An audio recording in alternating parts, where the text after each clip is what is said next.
Hey guys, welcome back to Loft Sports. It's Tyler. Not going to do a review video of the Bowling Green game. We handled our business just like I expected we should.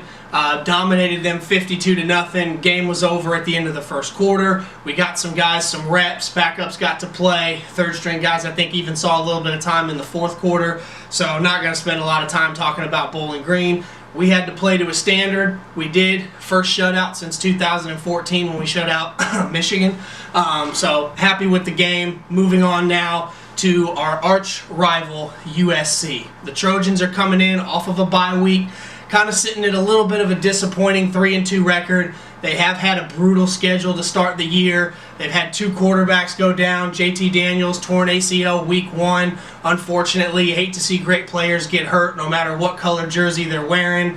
He goes down early in the season. His backup comes in. He gets hurt in the Utah game. So now USC down to their third string quarterback, Matt Fink, who has played pretty well so far this season. Led him to the win against Utah after Slovis went down in the first quarter, basically the first or second drive of that game.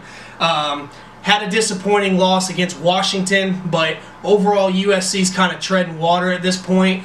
This is their biggest game. I know USC fans will tell you, well, we still got a chance to win the Pac-12 South, maybe win the conference championship. That's still on the table, absolutely. But don't listen to that. They want to ruin Notre Dame's season. That's the biggest hope they have left to salvage their season, is to come into South Bend and derail any chance Notre Dame has at making the college football playoff or a meaningful bowl game into January. So, this rivalry, you guys know it, they know it. There's a lot of hatred between these teams, but it's a respected hate. We respect them, but we don't like them. They don't like us, but they respect us. We know the tradition that each other has. We know the national championships, the Heisman, the NFL caliber players. Throw the records out with any rivalry, but especially with this one. I've seen some games where Notre Dame was a heavy favorite, hence last year in the Coliseum, playing against an average at USC team. It's a dogfight. Same thing when they were great early in the 2000s. They'd come to Notre Dame Stadium. More often than not, they would leave going, that was a lot closer than it probably should have been.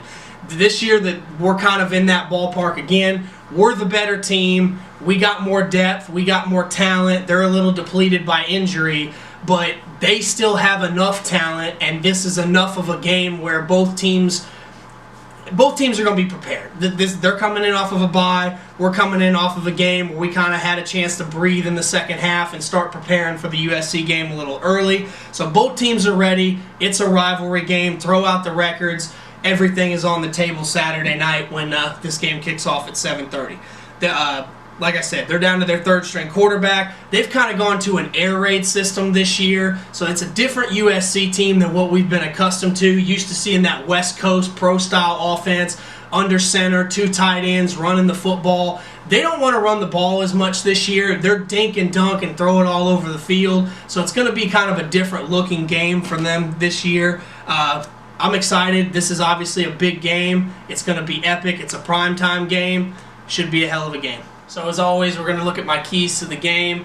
Number one, you need to impose our will. This is primarily the running game. It's been a little bit better, but it should have been against Bowling Green. USC does have a pretty stout defense. They've held some pretty good opponents down, especially teams that like to run the ball.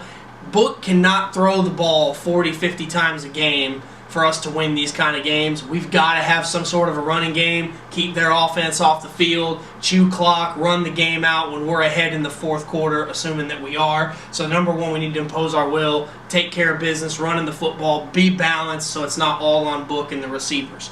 Number two, the pass rush. Like I mentioned earlier, they're an air raid team this year. They don't want to sit there and try to run the ball 20, 30 times like the old USCs that you and I grew up watching. This team is going to spread us out, 4 or 5 wide receivers, and they're going to want to throw. That kind of plays to our strength because we've had some trouble stopping the run game, ironically enough with the exception being the Georgia game. But I think this gives our pass rush an opportunity to be dominant again like they were against Virginia, like they've been in several games this year. Our edge rushers can get there. If we can apply pressure on the quarterback, that's going to create problems for them. It kind of plays to our strengths that they want to throw the ball a lot. Maybe they changed that up a little bit. They had an extra week to prepare, but I know they want to throw the football, so our defensive line has got to get pressure on them to keep them from just dinking and dunking it all over the field. And then finally, separate and annihilate.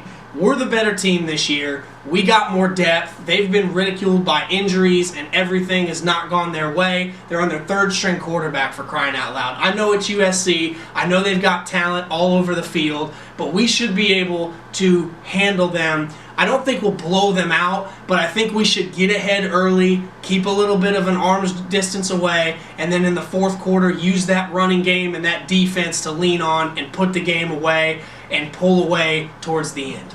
So how I think the game's going to go, kind of just like I summed it up in that last key, I think we'll get the ball. We normally go right down the field and score on the first drive. I think it's a ridiculous number of how many times we score when we get the ball first.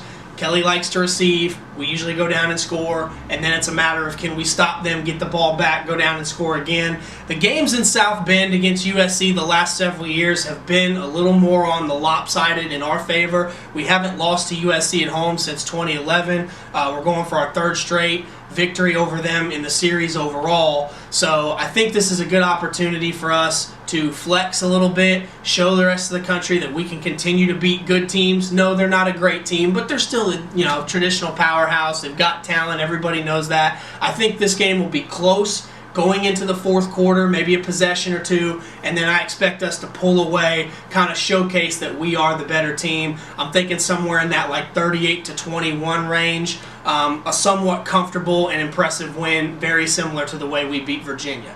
And then after that, we've got a bye week, another week to rest, our last one of the year before the big one in the big house the following Saturday against Michigan. Thank you guys. Go Irish. This is Loft Sports signing off.